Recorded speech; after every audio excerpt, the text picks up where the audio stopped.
Hi, I'm Ben from Internachi, and we're here to do a home inspection. And I'm here with my buddies because I don't want to do a home inspection alone. So why don't you all introduce yourself? I'm Paul. I'm Glenn. I'm Hunter. I'm John. And I'm Sean. So enjoy this inspection video. Exterior. The inspector must inspect the exterior wall covering materials. The home inspector must also inspect the eaves, the soffit, the fascia, a representative number of windows, all the exterior doors, the flashing trim, adjacent walkways and driveways, stairs, steps, stairways and ramps, porches, patios, decks, balconies, railings, guards and handrails, and vegetation and surface drainage, especially where that drainage may adversely affect the structure due to moisture intrusion. Hello, I'm Sean McMullen with Sighthound Home Services. Today we're going to be going through an inspection of the exterior of this structure. I want to show you some of the parts where I start my inspection. I always kind of look at where your water meter is, where your water main is, your clean outs, some of these maintenance issues that you need to be aware of in your house, and then we'll check them and see if there's any deficiencies. So come on in, I'll show you what we got here.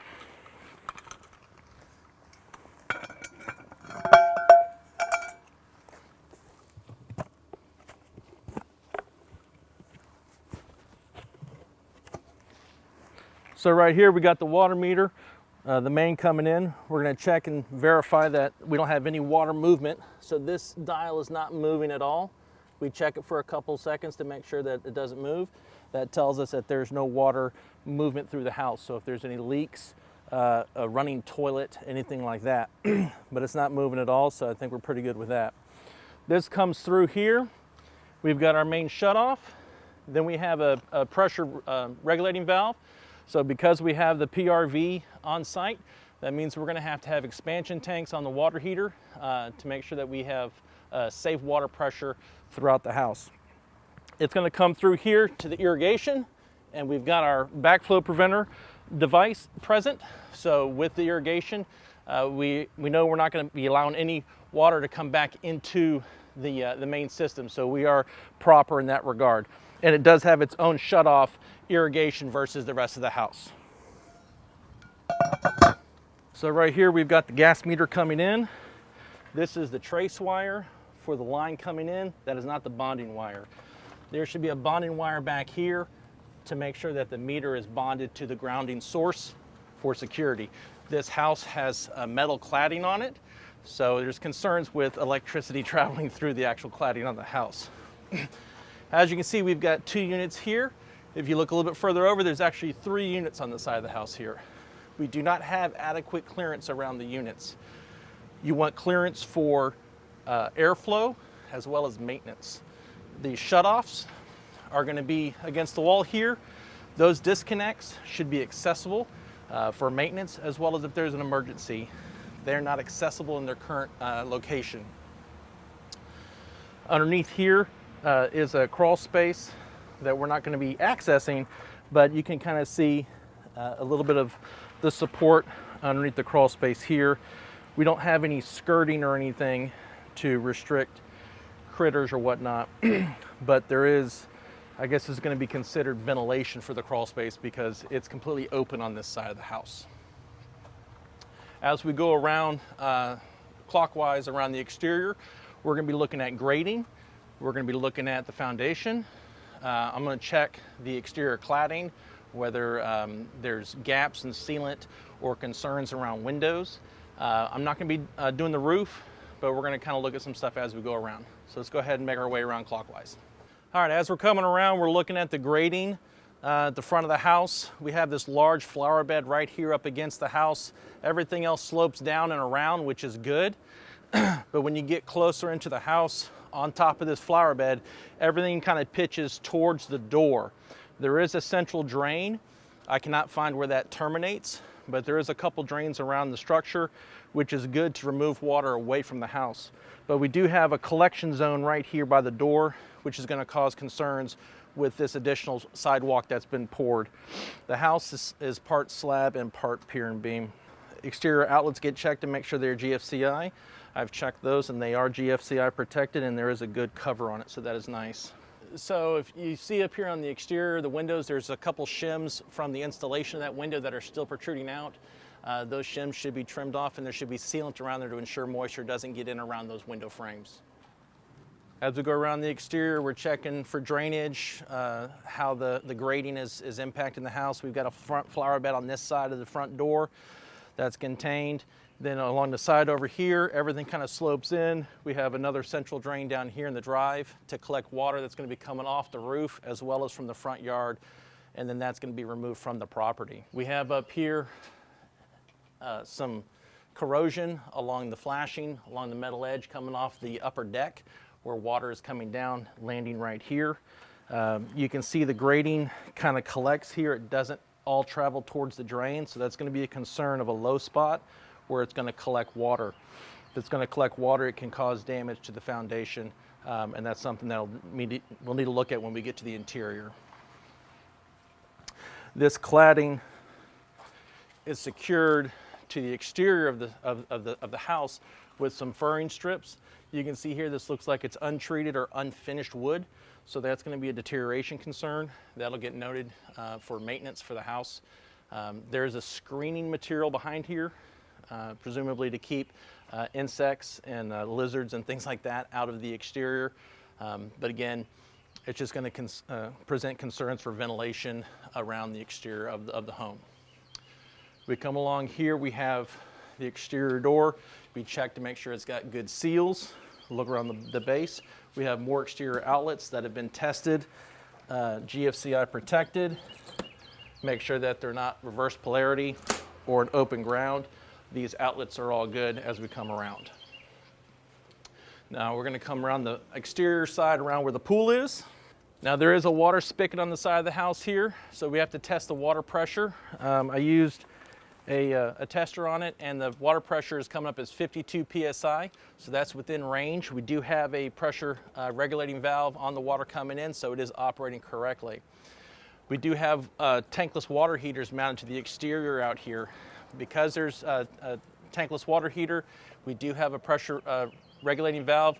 We should have expansion tanks for each one of these to ensure safe expansion contraction of the water through the pipes. Both of these units are missing those expansion tanks. We're not going to go into a deep dive into the water heaters at this moment. We're just kind of doing an exterior glance through. There is a power source down here with a weather box that is properly making sure that the outlets are waterproofed. There is personal items stored along the side of the foundation that'll be noted that we can't fully inspect the entire continuous line of the foundation because we are not allowed to remove these items to inspect it. There's a large knockout in the foundation down here. It would be concerning that that's going to continue to deteriorate and cause structural issues at the back corner of this patio area. All spigots should have a anti-siphon device on them. So this one here does not have an anti-siphon device mounted, so that there could be cross-contamination if there was a hose on here that could allow water to come back in through. So that would be written up as a deficiency. We have Christmas lights, decorative lights wrapped around these trees. They use an indoor extension cord that is it's a non-grounded extension cord powering these lights. If this is going to be a permanent structure, that would need to be rewired properly with a grounded circuit so you won't have concerns because they are outdoors. We come over here and we have our main disconnect, our main service coming in. It is an overhead service. We can see up above here we have our drip loop coming in, which is good, but we do have trees and brush actually engaging the lines, so we want to maintain a 5-foot clearance coming through so there's no concerns of limbs damaging your power coming in. The power source coming through here, we are awfully low to the ground. This is, like I said, just a main disconnect for the house. We have our panel further down here and then a sub panel inside. But as we're making our way around, we're notating these so that when we get to the electrical portion, we have additional information available. This is where our main panel comes in for the house. It's properly labeled, which is good. It's a 200 amp service. We're not going to take the dead front off, but we've got your ACs. We got our sub feed, which is an 80 amp sub feed going inside. We got our furnaces, dryer, range, pool equipment, everything's in here.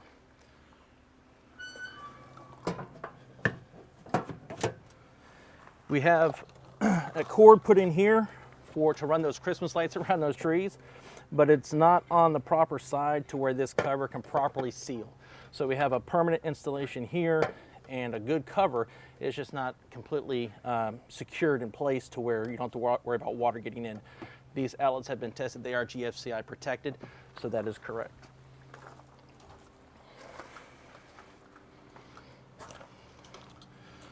We look at flashing coming in to see, make sure everything is sealed, make sure everything is looking good to keep water out. We get up and around. You can see there's some deterioration up here in the soffit, and then this is where it comes off the roof.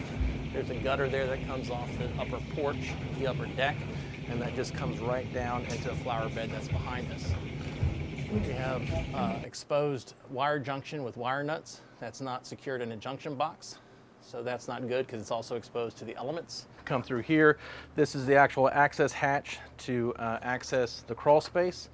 When we get in there, that's actually where there's two of the air conditioning systems to replace your air filters, put your bleach in your condensation lines.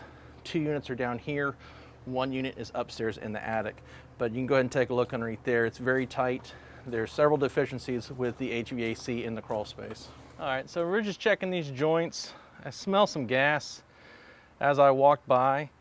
Just checking to see if I've got any active leaks or if it's just residual from the tankless water heaters fired up, because they just fired up as I was walking by.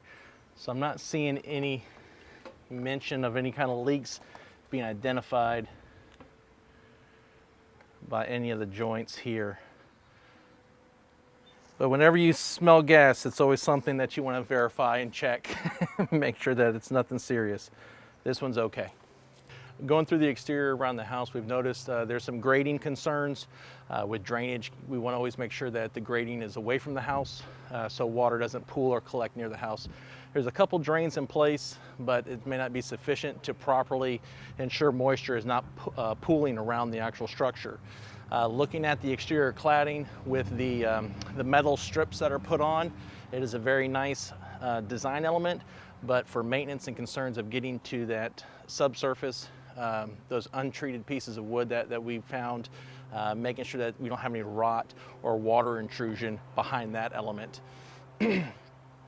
The crawl space, because that is an area for maintenance for the HVAC, it should be a much larger access point that is easily removable and replaced. That's where we have to replace the air filter. And again, like I said, put in some bleach into the drain line to make sure that your condensate line actually goes through like it should be. On the right side of the house, need adequate access around your condenser units for maintenance, preventative, as well as proper air circulation so that they function like they should to keep the energy bills down. That would be ideal. And that's all I've got for the exterior perimeter around the house. Again, this is Sean McMullen with Sighthound Home Services. Appreciate you taking time to visit with us and go around the house. Have a great day. So we're on the side of the house, and I'll show you that roof gutter extension that's spilling over. And it's above my head. So it's right there, comes off and discharges over here. And there's the erosion. And can't see any water coming out, but right here is the house foundation. And negative drainage. And you can see some puddling right there. And then there's the crawl space access. So it discharges out, drains right here, right next to the foundation. So we're on the side of the house, and where that rear upper level deck is, this is where the discharge is, and it lands right next to the grading along the side of the house here.